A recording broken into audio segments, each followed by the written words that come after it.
Assalomu alaykum qarindoshlar, qanday ahvolinglar? Men Amerikadan doktor Mehmet deyman. Men bugun o'ziga ishonish va takabburlik degan temada qisqacha bir leksiya so'zlab o'tmoqchi. Men bu leksiyada asosliqi o'ziga ishonishning nima ekanligi, o'ziga ishongan odamlarningki aloyiligining qandoq bo'ladiganligi, o'ziga ishonish kamchil bo'lganlarning aloyiligining qandoqligi va o'ziga ishonish bilan takabburlik orasidagi farqlar, ya'ni qandaq farqlarning borligi to'g'risida to'xtalib o'taman. Tövəndə diqqətinizlər leksiyanın təfsilatında bo'lsin. O'ziga ishonish bir insonning o'z qobiliyati, saposi va hukmiga bo'lgan ishonch tuyg'usi bo'lib, u bir insonning afzallik tuyg'usi, boshqalar tarafidan e'tirof qilinishi va o'zguchiligi qatorliqlarni o'z ichiga oladi.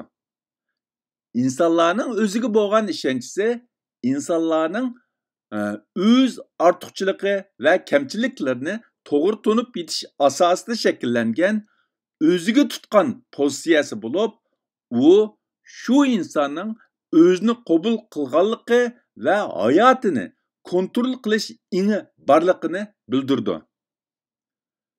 O'ziga ishonadigan inson o'zining ortiqchiligi va ojizligini obdan biladi hamda o'ziga aktiv qarashda bo'ladi. O'ziga haqiqiy umid va nishon belgilab, qat'iylik bilan oldi qarab mangadi. Tanqidni birtaraf qila oladi. Ya'ni tanqid qabul qila oladi va tanqidni yaxshi birtaraf qila oladi.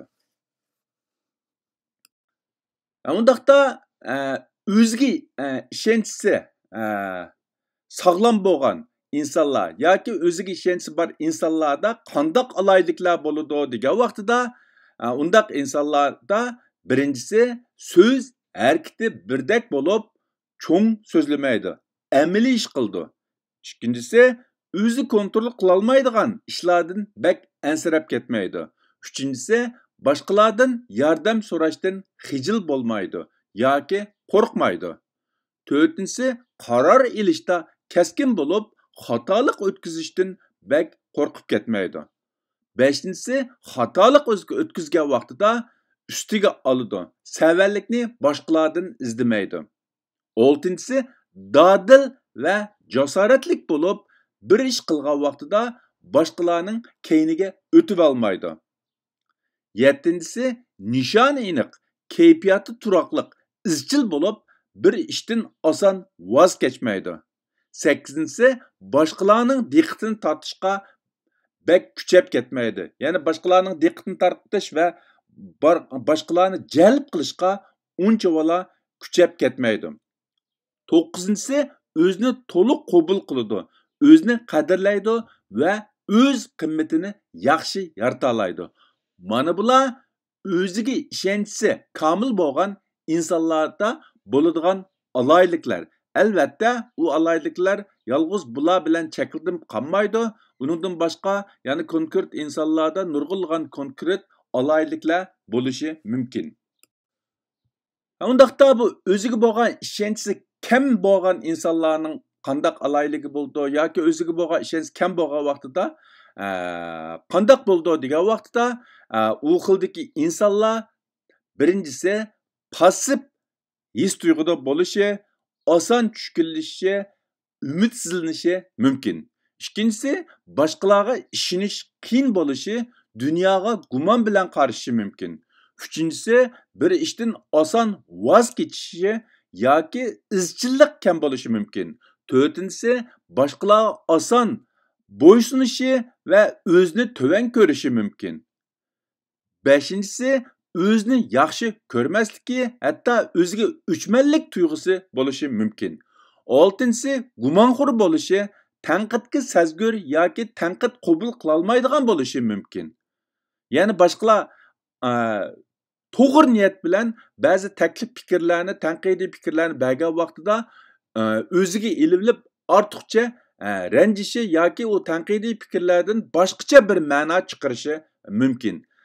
Yettinchisi tashqi qiyofatiga ziyoda e'tibor beradigan yoki shaklvoz bo'lishi mumkin. 8-si boshqalarning diqqatini tortishi yoki boshqalarni jalb qilishga ziyoda e'tibor berishi mumkin. 9-si boshqalarning ko'ziga ilmasligidan ziyoda andisha qilishi mumkin. Mana bular o'ziga bo'lgan ishonchi kamchil bo'lgan insonlarda bo'ladigan muhim alayliklar bo'lib, uningdan boshqa konkret insonlarda ba'zi farqli alayliklar bo'lishi mumkin, lekin ko'pincha insonlarda, ya'ni o'ziga ishonchi kam bo'lgan insonlarda yuqorqi alomatlar bo'ladi. Undaqda bu takabburlik degan nima degan vaqtida, takabburlik insonlarning o'zining ortiqchiligini tunib yetgan, ammo uni salbiy usulda qo'llaniladigan ro'yi holat bo'lib, u insonlardagi kamtarlikning kamchil bo'lishining ifodasidir.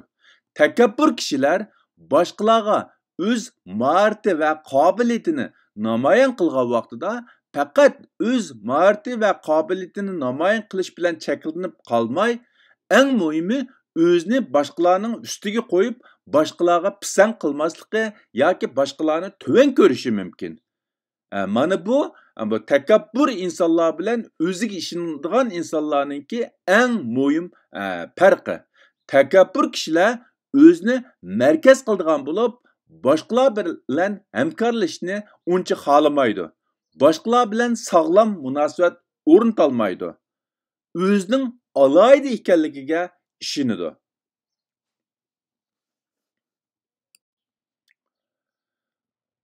Undaqda bu o'ziga ishonish bilan takabburlik orasida qanday farqlar bor yoki o'ziga ishonadigan inson bilan takabbur insonlar orasida qanday farq bor degan vaqtida, o'ziga ishonchi bor insonlar birinchidan o'zining mas'uliyatini tunib yetalaydi.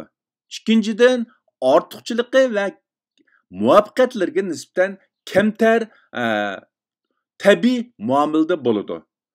Üçüncüden daim başqalarga ilham berdi, rəğbətlendirdi.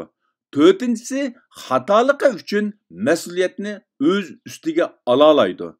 Beşincisi başqalar bilan həmkarlaşını xalaydı və başqalarını qollaydı. Altıncısı özünü qadirlaydı və başqalarga hürmət qılıdı. Yettincisi aqlını, qabiliyyətini və iqtidarını aktivlik bilan jari qildiralaydı. Takabbur insonlar bo'lsa, birinchisi o'zini bek muhim deb hisoblaydi. Ikkinchisi ortiqchilik va muvaffaqiyatlar bilan maqtanadi. O'zini maqtashni yaxshi ko'rdi yoki o'zini boshqalarning ustiga qo'ydi, o'zini cho'ng biladi. Uchinchisi faqat o'ziga ahamiyat beradi. Dördüncüsü xatalıqning mas'uliyatini boshqalarga yüklaydi.